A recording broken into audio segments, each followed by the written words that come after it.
With the help of economic theory, we can extract messages from the growth of demand and supply about the pressure of demand and thereby infer the level of economic activity in the economy.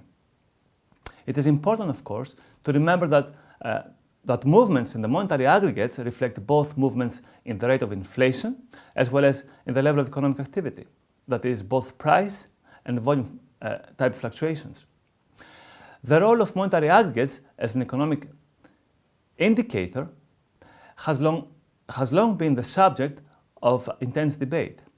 The velocity of circulation of money, as measuring the relationship between the stock of money in an economy and the level of economic activity, may change over time, thus making movements in the monetary aggregates difficult to interpret over the longer term. In most countries, monetary figures are timely and regular, and normally they're published on a monthly basis. There are usually also monthly type of figures on the amount of credit taken out by consumers, which can be taken as an indicator of consumer spending. Business survey data is another one. In many countries, the traditional type of economic statistics are complemented by surveys of business opinion. Such surveys are generally kind of frequent and may therefore provide a more up-to-date picture of economic activity than the official economic statistics relating to national output, which are reported after inevitable time lags. These surveys take a qualitative approach, asking the respondents to compare the state of business from one period to the next.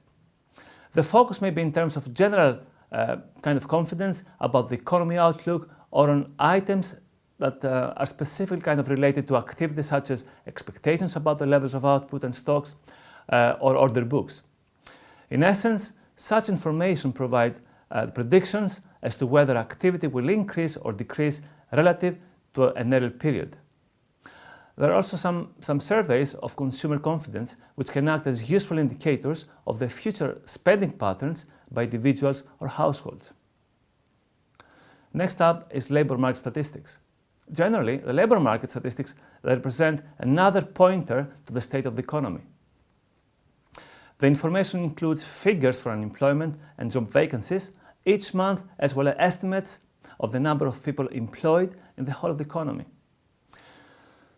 The release of such information is especially important in times of economic recovery, signaling perhaps a potential shortage of labor and the threat of inflationary type of pressure arising from higher wage demands. Such information can often lead to quite volatile movements in stock exchange. The significance of labor market statistics as an indicator of economic activity is diminished by the fact that they tend to react some months later than changes in output. This is because companies tend to wait for changes in output to become more firmly established before acting to take on more workers or to make existing workers redundant.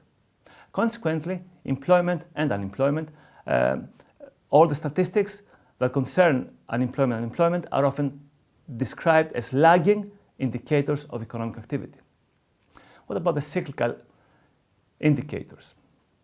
It should be clear to the reader that there is really no end to the range of information that may tell us something about the current and future states of the economy. Apart from those discussed already, there's a myriad of indicators for individual sectors of the economy, ranging from new construction orders and housing starts to the weekly sales figures of a single department store chain. In addition, there's always our own, what we call the gut instinct. And typically, there will be no consistent type of picture emerging from these various sources, especially at turning points such as the peak or the trough of the business cycle. The chances are that some series will be pointing upwards and other downwards. It requires a considerable amount of judgment to interpret and explain such diversity indicators.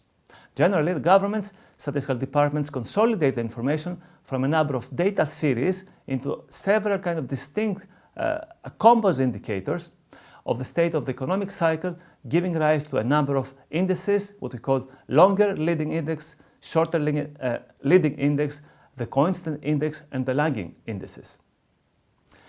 The methodology behind such indices is often quite complex. The components are smooth and detrended and then amalgamated using sophisticated techniques of time series analysis. And while such type of series do not give any new information on the economy, they're useful means of combining the information from a number of individual series.